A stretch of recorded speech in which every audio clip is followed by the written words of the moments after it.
አገልግሎት በስኬት አይለካም፣ በታማኝነት። ዮናስ ነው።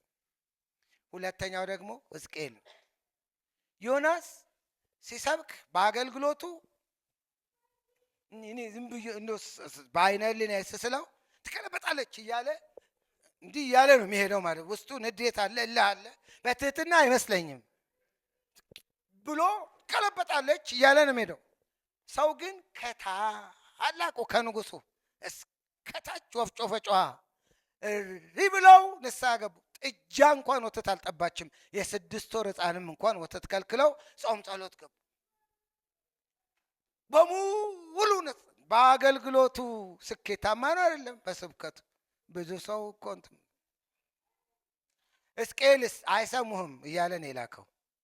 እንኳን አንተን እኔን አይሰሙም እንዲህ ነው የሚለው ቃል። ሂድና ግን ተናገር። አገልግሎት በስኬት አይለካም፣ በታማኝነት